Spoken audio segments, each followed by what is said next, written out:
Hello dear students. आज हम लोग ट्रिग्नोमेट्री का सेकंड लेसन अपना स्टार्ट कर रहे हैं। ये क्लास 9th एंड 10th के लिए स्पेशली है, बाकी तो कोई भी स्टूडेंट इसको देख सकता है, समझ सकता है कि बेसिक कैसे हम लोग सॉल्व करते हैं।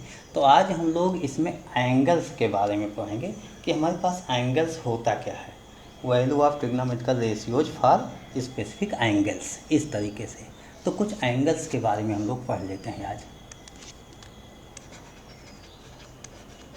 एंगल्स के बारे में पढ़ेंगे। देखिए, सबसे पहले हमने बताया था लास्ट क्लास में ही कि राइट एंगल ट्रायंगल होता है इस तरीके से, ए बी सी, ये 90 होता है। हमने यहाँ पर sine theta, cos theta, tan theta सबकी वैल्यू लिखा था। तो साइन थीटा को परपेंडिकुलर अपॉन हाइपोटेनियस लिख लिया था, कॉस थीटा को लिखा था base upon hypotenuse, A B upon A C, tan theta को लिख लिया था perpendicular upon base, B C upon A B. ये हुआ। यहाँ पर आप क्या देख रहे हो कि हम जो थीटा थीटा लिख रहे हैं, थीटा इस एंगल को लेट करके चल रहे हैं, तभी हम ऐसा लिख सकते हैं, नहीं तो नहीं लिख सकते। तो इस एंगल को हमने थीटा लेट कर लिया, इसके टर्म में सॉल्व कर रहे हैं। अब ये बताइए, अगर ये बी सी जीरो हो जाए, B C mean C point वहाँ ना होके सी पॉइंट मूव करता हुआ ये सी पॉइंट हमारे बहुत क्लोज आ जाए, बी के एकदम बी पर आ जाए सी पॉइंट, तो जाहिर सी बात ये बी सी डिस्टेंस कितनी हो जाएगी, तो जीरो हो जाएगी। और जीरो हो जाएगी तो ये एंगल कितना हो जाएगा, देखिए ये ए बी है आपके पास। अगर ये सी वाला पॉइंट जो हमने इस तरीके से मूव कराया था, पॉइंट लिया है, देखिए आप, ये हमारे पास इस तरीके से, अगर मैं इसको ऐसे लेके चला हूँ नज़दीक, ऐसे नज़दीक चला हूँ उसी लाइन पर, तो ये तो हाइट जो है, ये डिस्टेंस, ये जीरो हो जाएगी। और यहाँ पर जो एंगल मूव कर रहा था ये भी तो जीरो हो गया, तो दोनों इस तरीके से जीरो हो गया। आप क्या लिखोगे यहाँ पर कि ये थीटा अगर जीरो हो जाए, साइन जीरो हो जाए, 0 डिग्री हो जाए, तो बी सी आपका जीरो होगा, जीरो अपॉन ए सी कोई भी हो। अब आपने क्या देखा यहाँ पर कि साइन 0 डिग्री की वैल्यू जीरो होगी, इसलिए 0 अपॉन ए सी जीरो हो जाएगा। इसी तरीके से अगर ये ए को हम पास लेके चले जाते हैं, ए को यहाँ लेके चले जाते हैं इस तरीके से। अच्छा, सबसे पहली केस अभी ए बी, अगर मैं इसको जीरो कह देता हूँ, इसको जीरो कहता हूँ, तो ए बी हमारा ये हाइट जो है यहाँ पर मूव करते हुए आ जाएगी, तो हमारे पास कॉस जीरो हो जाएगा इक्वल टू ए बी क्या हो जाएगा, ए बी तो हमारा ये लेंथ, अगर ये जीरो हो गया, ये मूव करते हुए यहाँ आ गया, तो जाहिर सी बात ए सी जो है वो यहीं पर इसी पर आ जाएगी, ए सी लाइन। इसको आप ऐसे देख लीजिए, इस तरीके से मेरे पास है। और अगर मैं इस लाइन को यहाँ से लेके ऐसे चला आया, सॉरी, तो इसको लेके अगर मैं ऐसे मूव करा रहा हूँ, देखिए इसको ऐसे, इसको यहाँ से लेके ऐसे मूव करा दिया,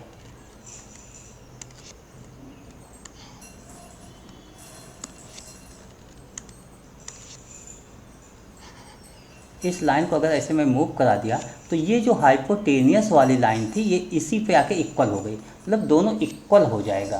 तो कहने का मतलब हुआ cos zero equal to A B, तो ए बी रहेगा, लेकिन जीरो होते ही ए सी जो है, जो ए सी लाइन ये वाली लाइन होती है, ये मूव करते हुए आएगी, इसी ए बी लाइन के इक्वल हो जाएगी, तो ए बी पर आ जाएगी। तो ए बी कैंसिल हो गया, यहाँ से आपको ये मिल गया, कॉस जीरो की वैल्यू अगर देखा जाए तो 1 हो जाएगी, और टेन की वैल्यू देखा जाए, टेन जीरो क्या हो जाएगा, तो बी सी आपका जीरो हो गया, तो जीरो अपान ए बी कुछ भी हो, जीरो ही हो जाएगा। इस तरीके से आपने क्या देखा, tan zero equal to zero हो गया। ये 3 वैल्यू ट्रिग्नोमेट्रिकल रेशियोज की मैंने निकाला। अब इसी में इन सब की हम लोग 90s की केस में निकाल लेते हैं। अगर ये 90 हो जाए एंगल, देखिए ये एंगल 90 हो जाए आपके पास, ये थीटा 90 हो जाए, थीटा 90 का मतलब हुआ कि ये जो इस तरीके से बना हुआ है ए बी सी, ये ए हमारा पास जाते हुए यहाँ एकदम पहुँच जाएगा। जब पहुँच जाएगा तो ए बी जीरो हो जाएगा, ए बी जीरो हो जाएगा, और बी सी ए सी के इक्वल हो जाएगा। तो इसी तरीके से अगर हमें cos 90 निकालना हो, सॉरी साइन 90 से स्टार्ट करते हैं। तो अगर आपको साइन 90 निकालना है, साइन 90 की वैल्यू क्या होगी? तो साइन 90 की वैल्यू परपेंडिकुलर अपॉन हाइपोटेनियस। तो परपेंडिकुलर तो BC होगा, लेकिन हाइपोटेनियस AC जो है BC के इक्वल हो जाएगा, तो दोनों इक्वल होकर 1 हो जाएगा। और cos 90 निकालना होगा, तो देखिए cos 90 AB तो आपका AB होगा, ठीक है कोई बात नहीं, लेकिन AC जो हो जाएगा ये AB होगा, AC रहेगा, AC तो BC का इक्वल हो गया। लेकिन जो आपके पास AB है, इसी A को तो हम यहाँ पास में लेके जा रहे हैं, इसका मतलब AB 0 हो गया, तो 0 अपॉन समथिंग 0 हो जाएगा। और tan की केस में, tan 90 की केस में आप क्या देख रहे हो, tan 90 अगर ये यहाँ पर मूव कर गया इस तरीके से, तो ये यहाँ पे perpendicular upon base, perpendicular BC होगा, लेकिन बेस AB तो 0 हो गया, और समथिंग अपॉन 0 अगर 0 से डिवाइड करोगे नॉट डिफाइंड हो जाएगा, इनफाइनाइट। वैसे अब इसको नॉट डिफाइंड लिखा जाता है, इनफाइनाइट ना लिख के हम लोग नॉट डिफाइंड लिखेंगे, तो ये नॉट डिफाइंड हो गया, नॉट डिफाइंड। तो ये आपके 6 ट्रिग्नोमेट्रिकल रेशियोज हमने निकाल लिए, इनको आपको याद रखना होगा, इन 6 को। ये आपके ट्रिग्नोमेट्रिकल रेशियोज हो गए।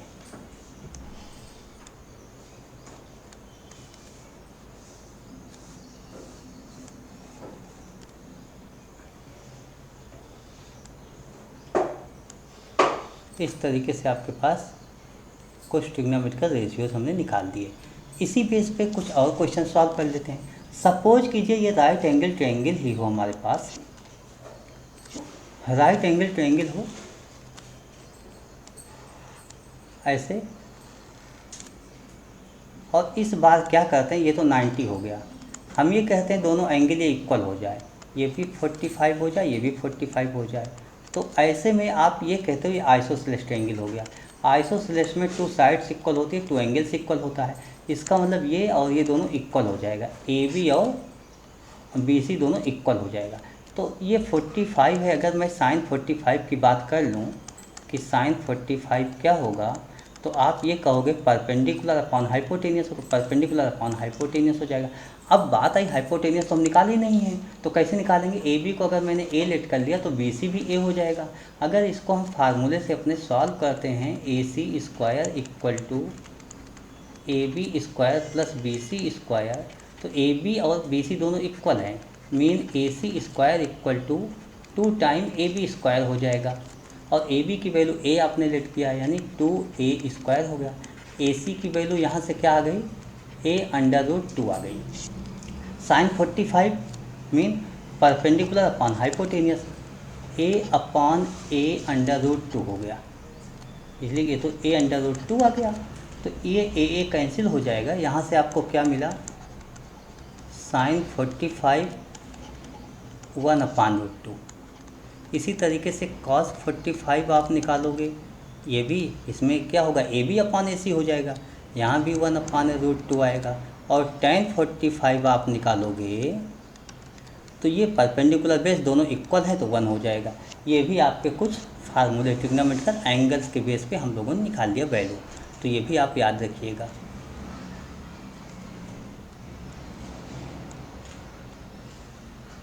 तो अभी कुछ और एंगल ऐसे हैं जिनको हम लोग निकाल सकते हैं 10th लेवल के स्टैंडर्ड पे, तो देखते हैं और कुछ निकाल लेते हैं। हमारे पास एक ट्रायंगल हो जाता है,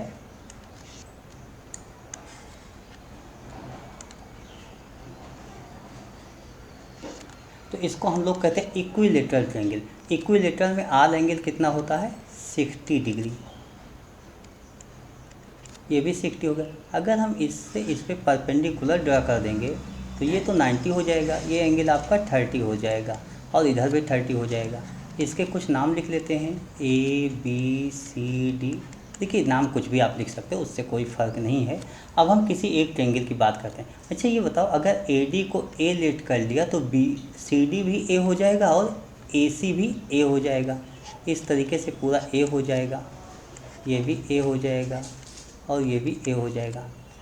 लेकिन आपने ये देखा कि AB जो है हाफ मिड पर परपेंडिकुलर बाइसेक्टर होता है, तो ए बी a/2 हो जाएगा। क्या हम इससे बी डी निकाल सकते हैं?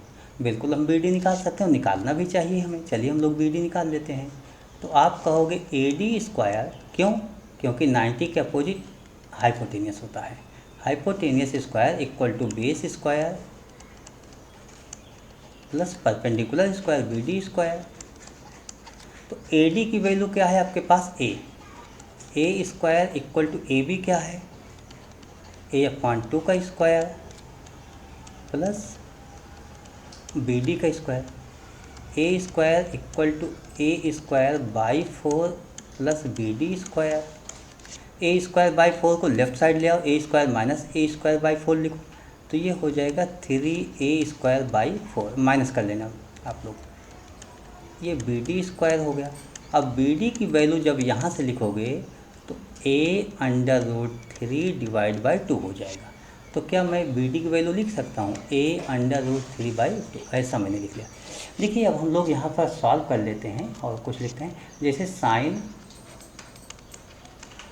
30 की बात लिखूँ तो 30 के लिए इस एंगल की जब हम बात करेंगे, 30 के लिए इस एंगल की बात करेंगे तो इसके लिए ये परपेंडिकुलर हुआ, ये हाइपोटेनियस हुआ, मीन A/2/A। तो ये तो हमारे पास ये हो गया A/2/A, और इसको आप सॉल्व कीजिएगा तो साइन 30 की वैल्यू आ जाएगी आपके पास 1/2।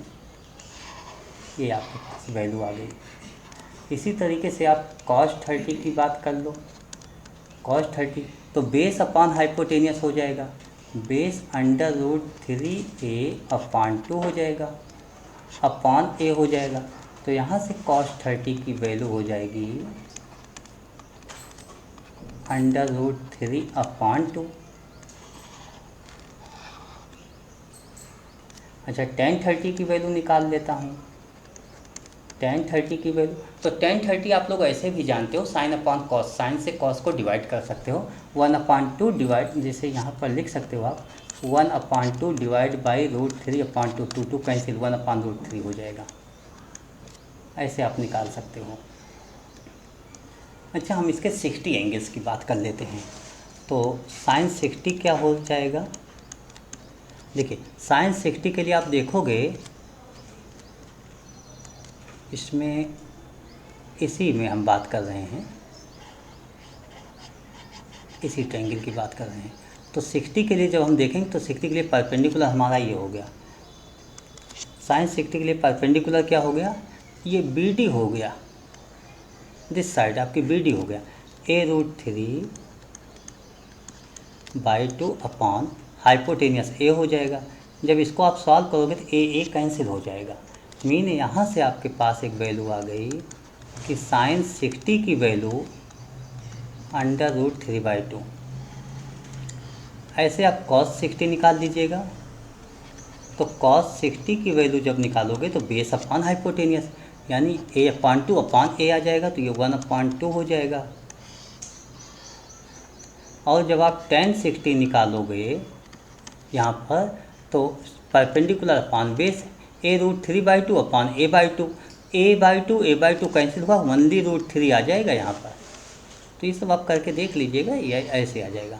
तो आपने कुछ एंगल्स देखे जिनकी वैल्यूज मैंने निकाली, मीन क्या क्या था एंगल्स, याद कीजिए आप लोग, साइन कॉस tan हमने तीनों में निकाला था, 0 डिग्री निकाला है, 30 डिग्री निकाला है, 45 डिग्री निकाला है, 60 डिग्री निकाला है और 90 डिग्री निकाला है। इन तीनों में किसके लिए निकाला था? देखिए साइन के लिए निकाल दिया था, sine 0, sine 30, sine 45, sine 60, sine 90। Cos के लिए निकाल दिया था, tan के लिए निकाल दिया था, तो इन सब के लिए निकाला। साइन 0 के लिए क्या होता था हम लोग एक बार देख लेते हैं, साइन 0 के लिए क्या होता है।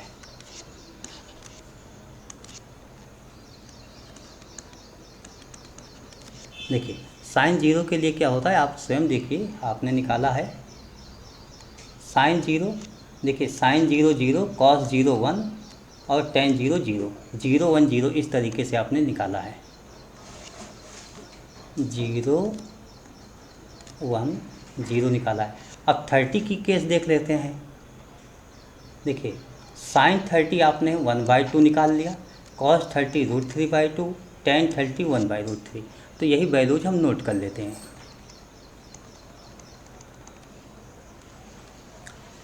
साइन 30 की वैल्यू आपने क्या निकाल लिया,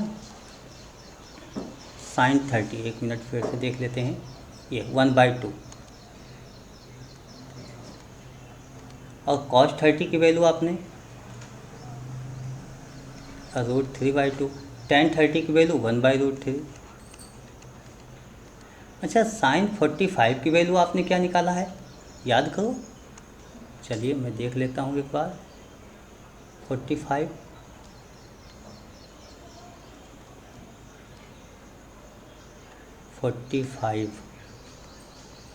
देखिए साइन 45 कॉस 45 टेन 45, यानी 1/√2 1/√2 1।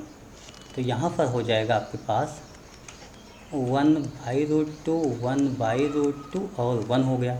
अब 60 की बात आती है कि 60 में हमने क्या निकाला है। देखिए साइन 60 की वैल्यू आप देख लो √3/2, कॉस 60 की वैल्यू आपने 1/2 निकाल लिया, टेन 60 की वैल्यू √3 निकाल लिया। इसके बाद साइन 90 की वैल्यू आपने 1 निकाल लिया, कॉस 90 की वैल्यू 0 निकाल लिया था, और टेन 90 की वैल्यू नॉट डिफाइंड आपने लिख लिया था।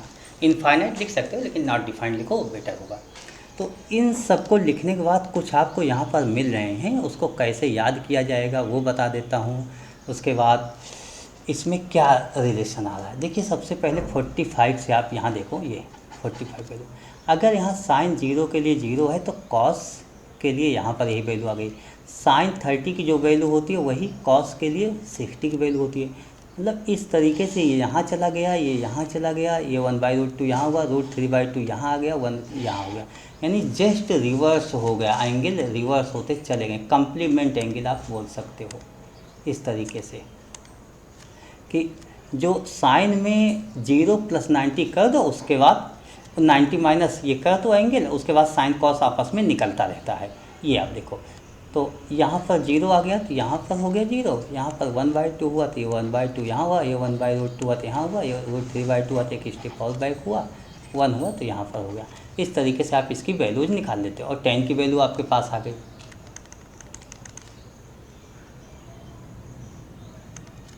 तो ये तो वैल्यूज आपने निकाल लिया। अब हम लोग देखते हैं कि क्या हम लोग साइन का रिवर्स करके कॉसेक निकालते थे। अच्छा, सबसे पहले टेन लिखा है तो कॉट लिख लेते हैं। कॉट के लिए कॉट देखिए 0 अपान में सब में टेन और कॉट में क्या रिलेशन बताया था मैंने, टेन और कॉट में क्या रिलेशन बताया था, एक दूसरे के रिवर्स हो जाते हैं। अगर कॉट थीटा निकालना है तो 1/tan थीटा हो जाएगा, यानी कॉट 0 निकालना है तो 1/tan 0, 1/tan 0 value 0, 1/0 not defined होता है, तो यहाँ पर नॉट डिफाइंड हो जाएगा। इसी तरीके से 1/√3 को रिवर्स करोगे √3, 1/1√3, तो ये अपान 1 करोगे 1/√3 हो जाएगा। ये जो नॉट डिफाइंड अपान 0 था तो ये 0 हो जाएगा। इसी तरीके से मैं कोसेक और सेक की वैल्यू अब निकाल लेता हूँ। सेक की निकालता हूँ तो 1 है, 1/1 1 हो जाएगा, ये 2/√3 होगा। दिस 1/√2 है तो √2 होगा, 1/2 है देन 2 होगा, 0 है 0/1 1/0 नॉट डिफाइंड हो जाएगा। कोसेक की वैल्यू निकाली जा सकती है। कोसेक देखिए 0 है 0/1 तो 1/0 हो जाएगा, कोसेक 1/0 नॉट डिफाइंड हो जाएगा, और ये 2 हो जाएगा, √2 हो जाएगा। ये √3 अपान है तो 2/√3 हो जाएगा, और यहाँ पर 1 है 1/1/1, तो इस तरीके से आपका 1 होगा। यहाँ भी आपने देखा कि सेक और कॉसेक की वैल्यू इंटरचेंज हो रही है, जैसे 1 2/√3, ये आप देखिए यहाँ पर 1 है तो ये 1 यहाँ पर हो गया 90 पर, 30 में है तो वही बात 60 में चली जाएगी, 45 दोनों सेम होगी, जो यहाँ पर 60 होगा वो 30 के लिए हो जाएगा, और जो यहाँ 90 के लिए है वो यहाँ 0 के लिए हो जाएगी। तो ये बातें आप याद रख सकते हो कि इस तरीके से हमारी वैल्यू इंटरचेंज होते हुए लिखी जा सकती है। अच्छा, इन्हीं को थोड़ा इजी वे में आप वैल्यू याद कैसे करोगे, ये थोड़े से तरीके मैं बता देना चाहूँगा कि आप याद कैसे करोगे इन वैल्यूज़ को, उसके बाद आगे हम लोग कंटिन्यू करेंगे। देखिए सबसे पहले आप जैसे अभी तो याद आपको करने में हो सकता है प्रॉब्लम हो रही हो, प्रॉब्लम होगी भी, 0 डिग्री 0 30 45 60, 90 ऐसे लिख लेना है आप, यहाँ साइन लिख देना। तो यहाँ से 0, 1, 2, 3, 4 लिख लेना, सबको 4 से डिवाइड कर लेना सभी को, और टेबल बना के अपने पास या सबको अंडर रूट कर देना ऐसे। देखिए 0/4 0, 1/4 का अंडर 1 का अंडर रूट 1, 4 का अंडर रूट 2 होता है, अंडर रूट 3 अंडर 2/4 ये कैंसिल होगा, 1/2 होगा, 1/2 का अंडर रूट, तो ये हो जाएगा 1/√2। √3 ये तो नहीं निकाल सकते, √4 का 2 होता है, 4 4 कैंसिल होकर 1 हो गया। तो आपने यहाँ पर साइन की वैल्यू निकाल ली इस तरीके से, साइन 0 डिग्री, देखिए 0 degree, 30 degree, 45 degree, 60 degree, 90 degree. Mean इतना एक्सप्लेनेशन जो मैंने किया था वो आपको समझाने के लिए किया। इस तरीके से आप वैल्यू लर्न कर सकते हो, याद कर सकते हो। इसी तरीके से जब मैं कॉस की वैल्यू कहूँगा कि कॉस की क्या निकालना है, तो आप यहाँ राइट साइड से इधर से आप लिखना शुरू कर देना, इधर से इधर को लिखना शुरू कर दो, ऐसे इधर के लिए तो लिखना शुरू कर दो। लास्ट में क्या था आपके पास 1 था, वहाँ से स्टार्ट हम लोग करेंगे।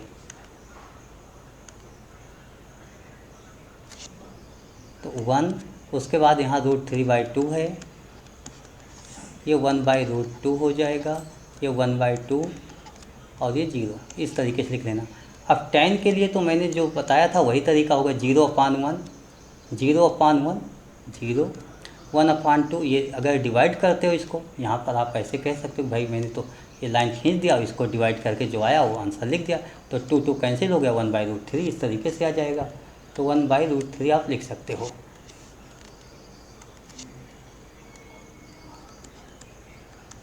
यहाँ भी डिवाइड करोगे 1 होगा, यहाँ डिवाइड कर दोगे √3 हो जाएगा, यहाँ 1/0 नॉट डिफाइंड हो जाएगा। उसके बाद मैंने कॉसेक सेक कॉट का बताया था कि इन्हीं को कॉसेक इसका रिवर्स होगा, सेक इसका रिवर्स होगा और कॉट इसका रिवर्स होगा। तो इस तरीके से एक वैल्यू निकालते ही आप सभी वैल्यूज को निकाल सकते हो।